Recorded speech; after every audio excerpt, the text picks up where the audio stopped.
Welcome back. So we're going to jump into how much is too much, Jason's nutrition topic. So what are we talking about then? All right, so I think it's notorious as trainers anyway, especially like, with our knowledge in nutrition, talking to our clients about their diet and stuff. And, you get those questions about how many eggs can I have, or you've written out a diet plan for someone. Yeah. And then their friend who does engineering or something basically says, oh, you can only have 2 eggs because so-and-so said this.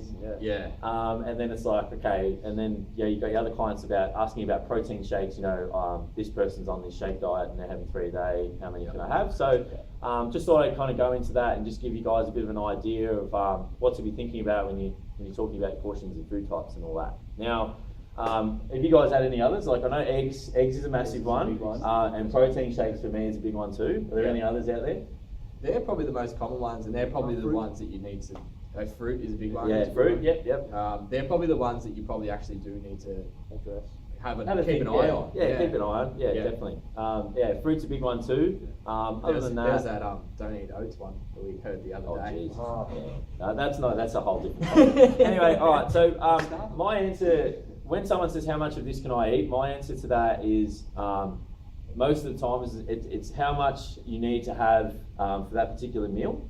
Yep. So what I mean by that is if I need to have 18 grams of protein, that'll be about 3 eggs. Yep. And if my fats are allocated and the egg yolks equate to that, I'll have 3 eggs for that meal. Yep. I've sat down 6 eggs in a meal once. In a meal plan. Yep. So it's more, and same thing with the protein. So the protein, I've had up to 2.5 scoops of protein post-workout. I've had a couple of shakes in a day. But the idea or the problem that lies in this scenario is just the overconsumption of those foods. And it can come down to any food. If you overconsume in a particular food type, so we use eggs for an example, that's when it can cause problems. And that's when, you do need to be looking at how much to have. So if I was having eggs for breakfast, eggs at lunchtime, eggs at dinner, I'm going to be causing problems. So that's where we look at using a bit of common sense as well, right? Common sense isn't too common. So let's slide the lab coat on for a second. Yep. So essentially what's happening, so if in Jason's scenario there, you're eating eggs 3 times a day on an all egg diet, which we've seen in the past. Right. Essentially, what's going on? So why are we getting inflamed or bloated or whatever from these eggs? So if you eat too much of a particular food type, so every food type that we have, we'll just talk basic here. So we got protein, carbs and fats. Your digestive system has a specific enzyme that breaks down for fat. It has a specific one that breaks down for protein, and has a specific one that breaks down for carbs, right? So if we're eating, let's just use the eggs for example again. So we're eating eggs, so the enzymes are getting released in the digestive system for the fat and the protein, and they're getting released regularly, specifically for the egg. Yes. Okay, because the egg's got its own enzymes in it too. Yeah. So each time you're doing that, the system's working to break it down, and if you're continuously doing that, like anything, you're overworking your system. Something's got to give. Something's got to give. So the trade-off is that the more times you eat the eggs, the less enzymes get produced, and then that food doesn't get digested, and then that starts leading to a myriad of digestive issues. So you start to feel bloated. You might get some cramping. You might need to go to the toilet, and then that's when you've essentially down-regulated your enzyme activity or your digestive enzyme activity, and that's when you can say to someone, well, you need to look at the amount of this you're having. So it presents itself like an intolerance, but in actual fact, it's not an intolerance. Yeah, well, you effectively overconsumption. Yeah, which is really common, especially dairy, eggs, gluten, that people have just down-regulated that system. And that's by no means saying that everyone has a gluten and dairy intolerance. It's just in the Western diet these days, it's just over-consuming quite regularly. Yeah. The best analogy that I've heard for it, if you think about a car, if you pull onto the freeway and rev your car right out to red line, change gears, and then sit back at 100 on cruise control, the car's going to be pretty sweet with that. So if you hit your body with a food and it needs to produce a heap of enzymes to break that food down, deals with it, moves on, relaxes. If you're continuously punishing that car and you leave your car at 5,000 RPM on the red line and run it for an hour, something's probably going to go bang, and your body's the same. It just can't deal with that kind of intensity all the time. Yeah. And that leads to, like, you know, you're over consuming carbohydrates, you can become insulin resistant. So it's the same thing, like how much rice or whatever I can have. Yep. You know, if you over consume in other things, it's the same scenario. So the key to this is to rotate your food sources. So I know, especially with the protein, like I know I'm an advocate of rotating the protein sources. So if I don't, like people have been, people have recommended that, you know, you can either go 1 day a week as whole protein sources. So you might do 1 whole day of chicken, 1 whole day of beef, 1 whole day of whatever. I'm not a big fan of that because I don't like to eat the same thing all the time. So I like to go, you know, maybe eggs, chicken, beef, venison or some form of gamey food, and then maybe fish if you're having 6 meals a day, or a whey shake or something like that. Chobani yogurt. Then give them a plug again. Just plug it as many times as we can. So the key is that rotation. So if you've got someone who's written you a diet and it's got, you know, 10, 50 gram serves of chicken throughout the day, and you're going to do that for a long period of time, that's going to start to cause some digestive issues, and you know it'll be much easier to, you know, shorten or put some of those servings together and change the protein sources and mix it up. That just be a also digestive system. comes back down to the information that's out there now. If someone was being coached to just have the same protein source every day, it would be assumed that there was not enough thought gone into that meal plan. Well, it's just, I know it's about keeping it simple. It's just that, it's probably just old school. Yeah. And the other thing to think about there too is the other nutrients that you could be getting from that food. So the nutrients the micronutrients that you would get from a steak versus a chicken are obviously completely different. Neither is better than the other. So you need a widespread across. It's like nuts. Basically, almonds is the super food nut, but there's no reason why you can't then mix that with cashews, Brazil nuts, walnuts.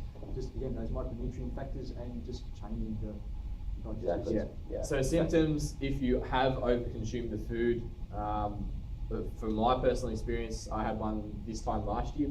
Coming into the shoot, I had to drop chicken completely for about 6 weeks because every time I ate it, just stomach cramps, pains in the stomach, lost my appetite, and that was just having chicken every day for 2 years. Yeah, the loss of appetite's a big one. Even like you eat the same thing all the time, it's going to happen. You're not going to want to eat it.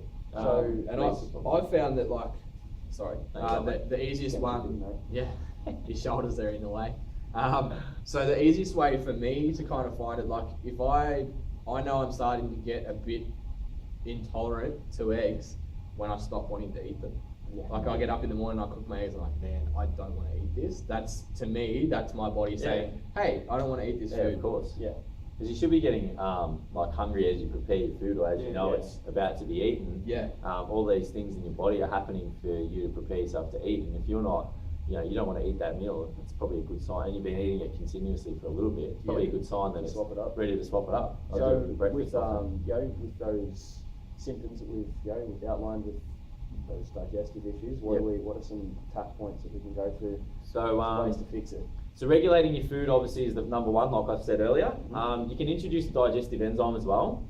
So if someone's got a digestive issue and it's just from just eating the same food type often, then I'll probably recommend introducing a digestive enzyme. It's not something that you probably have to have forever, but it would make things a lot easier. If someone, like I've got some clients, maybe it's like a bit of a budget issue, chicken's really cheap, you can get a kilo of it for about $8. So it's having something like papaya or bromelain with every meal, about maybe 15 minutes before, but then I've read some stuff that you can have it after as well, the digestive enzyme after. So they're proteolytic enzymes. So they're proteolytic enzymes. So they're just, well, there's some research that suggests that it breaks down carbs as well, but they're more for your protein, so it just kind of helps break down the protein in your gut so that it turns into like a bit of a paste. An easy way to test it if you want to is break the enzyme down and pour it over your chicken and just watch it actually go to mush. It gets eaten away. It's actually quite fascinating. Don't do it though, it's real gross. It goes on in your stomach. So they're the two main protocols. Does that just help with the denaturing of the protein? So it'll help digest. It'll help digest it. So it'll actually help break it down. You can put, and it works for oats as well. You can. I've done it with chicken, and I've a few times I've gone, I didn't have my tablet 20 minutes ago, I've just put it on my food, and it starts to actually digest the chicken in your bowl, and you eat it. It's Why not don't you just nice. have it like? Yeah, just chuck it in the. Yeah, I only did it once. No. And then it was, Started eating his tongue. twist the cap open and pour it down the throat. Would, But so what about you cook? That's a common one that's marketed really well. It's a probiotic. Probiotic. Yeah. It does, Digestive enzymes. they in it do too. claim they have digestive benefits. Yeah. Would you recommend it to clients, or would you stick them to? Probiotics are probably a mainstay for everybody. Yep. Pre and probiotic. So don't steal that one. That was my next nutrition blog. So I'm just going to throw that out there. Bags in that one. So I would probably not give you a cook to a client. I'd rather them just have a deliberate digestive enzyme if they're having problems. Yep. And yeah, their pre and probiotics are just that's just a gimme. It's Yep. like your fish oil and all that. It's definitely. not really a supplement. It's something that Helping we with need to have. inflammation and Something we need to have unless we have fermented cabbage and all that. Yeah. So most people don't. at home, what are they going to do next week that it's different to what they're doing now? Before we move So on, they're not yeah, gonna sorry, listen before jump we in, move Reece. on, one thing that I will work in with if someone's getting some of these digestive issues is glutamine. One of the Yeah, main 100%. gut rebuilding is very present in the gut. So if we, Yeah. can just Isn't it the supplement gut that lining is made of it? Yeah, pretty much. that's right. Yeah. So if we can increase the glutamine intake, Yep. anywhere from 5 to 10 grams post workout, that will help. You Yeah. can have heaps of glutamine. Morning Yeah. and morning and night too, I think. Yeah, but works really well. empty stomach. Yeah. Empty stomach for gut repair. Yeah. Morning and in the evening. About 5 to So 10 grams. a up full to gut twice a day. rebuild. If we're talking about a full gut rebuild, which you need to see someone for that. But yeah, it's glutamine, it's probiotics, it's digestive enzymes, it's rotating food sources, Amino it's acids. taking out food types that are harmful for a little bit, or maybe just having them very minimally in the diet. Just so, sporadically, yeah. so if you do have problems, don't cut chicken out altogether, because Yeah. then next time you go and eat chicken, It'll be a big those influence. enzymes are going to be dormant and they're not going to be productive, so Yep. they're not going to work at all. Who- So you just want to have a small amount, so if you're eating chicken 3 times a day, maybe have it once every 2 days, Yep. something like that. Don't just eradicate it altogether.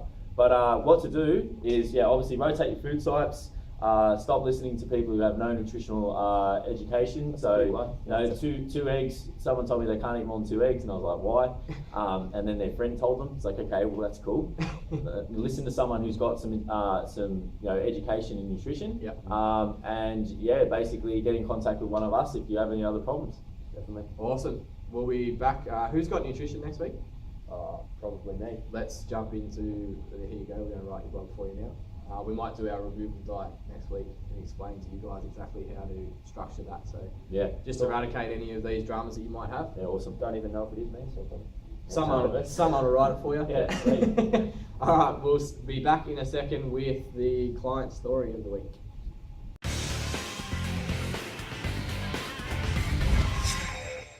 G'day guys, welcome to STCfit's Physique and Strength Development Sneak Peek.